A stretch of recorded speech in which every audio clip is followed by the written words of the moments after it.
Assalamualaikum warahmatullahi wabarakatuh. Sampurasun wargi Jawa Barat. Kembali bersama saya Ridwan Kamil, Gubernur Jawa Barat. Kali ini saya akan menerangkan video yang sangat-sangat penting tentang siapa, bagaimana, dan apa itu bantuan sosial selama COVID-19 buat warga Jawa Barat dan para perantau Jawa Barat. Video ini juga adalah panduan kepada RT, RW, dan petugas yang mendata tentang siapa-siapa yang perlu didata dan perlu diberi bantuan. Silahkan saksikan. Jadi saya akan menerangkan daftar penerima bantuan sosial COVID-19. Siapakah yang dibantu oleh bantuan sosial? Kita lihat layar di sebelah atas, ya. Dalam survei zona ekonomi menengah bawah, ya, itu ada persentase dari mulai yang paling miskin, ya, di kelompok paling bawah, di sini kira-kira begitu. Kemudian selama ini pemerintah membantu mereka-mereka yang miskin dengan namanya kartu PKH dan sembako. Itu berada kurang lebih di 25%, ya, ekonomi paling bawah, kira-kira di sini. Itu dibantu rutin oleh APBN. Nah, di atas garis kemiskinan ini, tiba-tiba ada penyakit namanya COVID, oke? Nah, gara-gara si COVID ini, ada kelompok dari 25-40%, tadinya hidupnya normal. Tidak usah minta bantuan, walaupun hidupnya pas-pasan. Tapi gara-gara COVID, mereka tidak berpenghasilan, mereka pendapatannya hilang, nah maka mereka punya potensi menjadi kelompok yang jatuh miskin, kira-kira begitu. Nah, kelompok dari 25-40% inilah yang dibantu oleh 1 APBN, 2 oleh APBD provinsi, dan 3 oleh APBD kota kabupaten. Nah, bantuan dari pemerintah jumlahnya sangat banyak. Alhamdulillah. Ada 9. 1, 2, 3, 4, 5, 6, 7, 8, 9. 1 kita sebut namanya program keluarga harapan PKH. 2 kartu sembako. Nomor 1, nomor 2 ini adalah untuk yang miskin lama, yang sebelum COVID sudah dibantu. Sehingga walaupun dia miskin, dia tidak akan mendapatkan bantuan nomor 3 sampai 9 karena sudah dibantu dari bulan Januari dan akan dibantu sampai bulan Desember, kira-kira begitu. Nah, dari nomor 3 bantuannya sampai pintu nomor 9 ini muncul gara-gara ada si COVID ini. Kira-kira begitu. Nah, apakah pintu nomor 3 sampai 9 itu? 1, di nomor 3 ada bantuan presiden. Tapi ini untuk Jabodetabek perantau supaya tidak mudik. Ya. 4, ada kartu prakerja. Kartu prakerja ini untuk pengangguran atau mereka yang kena korban PHK. Kalau Anda kena PHK, baru-baru saja diberhentikan, maka pintunya dari 9 pintu ini, kartu prakerjalah penolong Anda. Nomor 5, ada kota, ada desa. Nah, kalau Anda terdampak oleh COVID ini, tapi KTP dan tinggalnya di desa, maka nomor 5 inilah yang membantu Anda, yaitu dana desa. 30% dari dana desa sudah ditugaskan membantu COVID-19. Nomor 6, adalah bantuan Kementerian Sosial untuk umum, profesi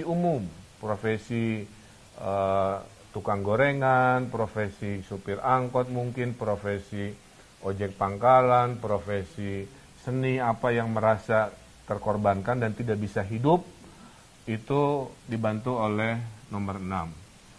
Sisanya, kalau sudah nomor 1, 2, 3, 4, 5, 6 ini masih kurang, masuklah bantuan dari provinsi, dari saya, dari para DPRD yang terhormat. Juga Kalau masih kurang dari provinsi, masuklah bantuan sosial dari kota kabupaten. Dan terakhir, kalau masih ada yang tidak punya KTP, tidak punya kartu keluarga, sektor informal yang tidak tersurvei, misalkan ada anak jalanan, gelandangan, pengemis, dan lain-lain yang tidak biasa masuk ke data, maka ada program kemanusiaan, yaitu program untuk memberi makanan, atau kita sebut juga program nasi bungkus. Jadi insya Allah ya, tidak boleh ada yang kelaparan di tanah Jawa Barat. Mereka yang berkesusahan akan diberi pertolongan. Kita simulasikan, Pak, kalau saya PHK, saya dapat bantuan dari mana? Dari Pak Gubernur, dari Pak Presiden, atau dari mana? Nah, kita simulasikan. Kalau Anda kena PHK atau pengangguran, katakanlah nama Anda Luna Maya, ya. Dan ini saya ngarang-ngarang, mohon izin. Maka dari pintu nomor 3, nomor 9 gara-gara COVID ini, yang kena PHK berada di zona bantuan kartu prakerja. 600.000 kali 3 bulan, dan lain-lain. Pada saat Anda sudah mendapatkan kartu prakerja, bantuan 600.000 kali 3 bulan, Anda tidak berhak lagi, walaupun tinggalnya di desa, atau meminta bantuan dari Kemensos, dari Bansos Provinsi, Kokap, nggak boleh. Hanya dari kartu prakerja, insya Allah cukup. Simulasi kedua, jika ada warga desa menjadi lebih susah hidupnya karena COVID, katakanlah namanya Sahrini, Ampura Ece Sahrini, saya pakai namanya, maka Sahrini ini dibantunya tidak di nomor yang lain, hanya di nomor bantuan nomor 5, namanya dana desa. Nah, jika ada teman Sahrini ini tidak mendapatkan bantuan dana desa karena terbatas, maka teman-temannya Sahrini ini akan dibantu oleh Kemensos, masih kurang dibantu lagi oleh provinsi, masih kurang dibantu lagi oleh kota kabupaten. Kira-kira gitu. Simulasi ketiga, Pak, saya KTP-nya bukan KTP lokal, alias perantau, ya. Kalau Anda perantaunya tinggalnya di Jabodetabek, maka Anda dibantu Pak Jokowi oleh Pak Presiden, 600.000 kali 3 bulan juga. Maka perantau ini masuknya adalah bantuan nomor 3, yaitu Bansos Presiden. Ya.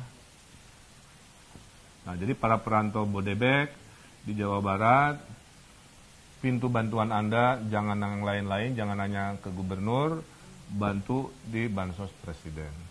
Tapi kalau perantaunya ada di kota Bandung, bukan di Bodebek, maka para perantau ini dibantu oleh bansosnya provinsi.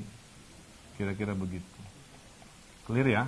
Tidak boleh ada yang kelaparan di tanah Jawa Barat. Mau KTP Jawa Barat, bukan KTP Jawa Barat dibantu. Yang bukan KTP Jawa Barat perantau, kalau tinggalnya di Jabodetabek dibantu Pak Jokowi. Kalau tinggalnya di luar Jabodetabek dibantu kami dari provinsi. Kira-kira begitu. Simulasi berikutnya, profesi umum, ya. Karena ada istilah apa? Kenapa ojol aja yang kesannya dibantu? Dalam bantuan pemerintah nggak milih-milih profesi. Selama dia jatuh miskin gara-gara COVID, apapun profesinya itu kita bantu. Nah, ini Cinta Lora misalkan menjadi jatuh pada rawan miskin ke arah kemiskinan, profesinya umum, maka tadi kalau profesi umum ini tinggalnya di desa, didahulukan dana desa, ya. Kalau dia profesi umum ini sudah habis bantuan dari desa atau tinggalnya di kota, dia masuklah bantuan pintu nomor 6 dari Kemensos, 600.000 kali 3. Ternyata teman-temannya Cinta Laura yang seprofesi nggak kebagian di bantuan nomor 6, jangan khawatir. Bantuan nomor 7 akan masuk jika tidak cukup bantuan nomor 6 dan tidak cukup nomor 6, nomor 7, maka bantuan dari wali kota, bupati masuk di sini. Terakhir, jika Anda tidak masuk zona formal yang bisa disurvei, baik perantau atau KTP lokal, katakanlah anak jalanan, saya simulasikan, di sini namanya Lucinta Luna, katakanlah Lucinta Luna ini anak jalanan, maka memang dia tidak bisa mendapatkan karena tidak punya alamat dan nama ber-KTP yang jelas, maka dibantunya ada di zona yang namanya program bantuan makanan. Jadi kesimpulannya bahwa semua warga yang terdampak COVID itu akan dibantu dari pintu bantuan nomor 3 sampai nomor 9, dan masing-masing tidak boleh ada yang duplikasi mendapatkan 2 bantuan. Tugas RW, tugas RT, tugas kepala daerah tingkat 2 membuat daftar berapa ribu yang kelompok 1, berapa ribu yang kelompok 2, berapa ribu kelompok 3, 4, 5, 6, 7, 8, 9. Nah inilah mudah-mudahan tidak bingung lagi bahwa pintu pertolongan ada 9, tugas pemerintah daerah dan wilayah mengatur siapa-siapa yang berada di kelompok itu. Dan kalau semua ikhtiar ini dari 1, 2, 3, 4, 5, 6, 7, 8, 9 masih ada yang merasa terlewat oleh sistem, nah Jawa Barat paling siap, Anda tinggal lapor di aplikasi Pikobar, tolong di-download di Play Store. Okay. Aplikasi Pikobar, P-I-K-O-B-A-R, Pusat Informasi Koordinasi COVID Jawa Barat. Nanti di dalam aplikasi Pikobar ada fitur namanya aduan. Adukan di sana, Pak, saya curhat, saya kelewat, saya nggak masuk pintu nomor 1 sampai 9, tolong Pak. Nah, masukkan ke aduan sini nanti diproses. Kami sudah siapkan anggarannya kepada mereka yang mungkin terlewat oleh sistem ini. Jadi semua insya Allah sudah siap buat warga Jawa Barat. Hatunun. Terakhir dari saya, sedikit nasihat. Dalam suasana sulit ini, saya mendoakan, karena pemerintah tidak akan sanggup bisa menolong semua orang, maka saya mendoakan agar masih bisa menjadi kelompok tangan di atas yang memberi kepada tangan di bawah. Tangan di atas ini adalah orang-orang yang paling mulia. Saya terharu ada Hafiz namanya, anak SD dari Kabupaten Bandung Dayakolot, menyumbangkan jajannya untuk membantu COVID. Walaupun dia berkesusahan juga, ibunya tukang bakso yang terdampak COVID, tapi dia bersemangat mendabungkan dari tabungannya untuk menolong. Kemudian nasihat dari para ulama, sebelum kita tangannya di bawah, ya, urut-urutannya adalah kita sebut urutan survival. Habiskan dulu jika Anda punya tabungan. Disinilah momen tabungan itu dipakai, ya. Tabungan itu kan ditabung untuk suasana darurat, situasi darurat. Sekarang COVID, momen kedaruratan. Gunakan tabungannya sampai titik-titik terakhir. Jika tabungan habis, ada aset yang bisa dimanfaatkan. Jual perhiasan, jual elektronik, apa dan sebagainya supaya survive, supaya tetap dalam kategori kelompok mandiri. Kalau tabungan sudah habis, aset sudah tidak punya, barulah masuk ke kelompok terakhir. Jadi saya harap mereka yang masih punya tabungan aset, jangan buru-buru berada di kelompok tangan di bawah menerima bansos. Ini untuk mereka yang betul-betul kepepet, sudah tidak punya tabungan, tidak punya aset. Dan tugas ini bukan hanya tugas pemerintah, tapi juga tugas dari masyarakat. Ada yang nyumbang sembako, ada yang nyumbang uang. Mari kita bahu-membahu karena COVID-19 adalah masalah bersama. Dari pemerintah menyumbang, masyarakat melakukan gerakan sumbangan juga, donasi. Sehingga penerima rumah tangga yang tidak punya tabungan dan aset ini bisa survive minimal 3-4 bulan ke depan. Jadi saya kira itu para pemirsa bahwa masalah COVID-19 adalah masalah bersama. Pemerintah sudah punya 9 pintu pertolongan. Tugas di wilayah memastikan siapa mendapat apa tanpa ada duplikasi. Tidak boleh ada yang terlewat, tidak boleh ada manusia yang kelaparan di tanah Jawa Barat. Mari jadi kelompok tangan di atas. Mari gunakan tabungan dulu, aset dulu, baru masuk kelompok yang tangan di bawah. Apapun itu, dengan kebersamaan, dengan kekompakan, insya Allah kita pasti menang melawan COVID-19 ini. Wabillahi taufiq wa hidayah, sekian dari saya. Wassalamualaikum warahmatullahi wabarakatuh.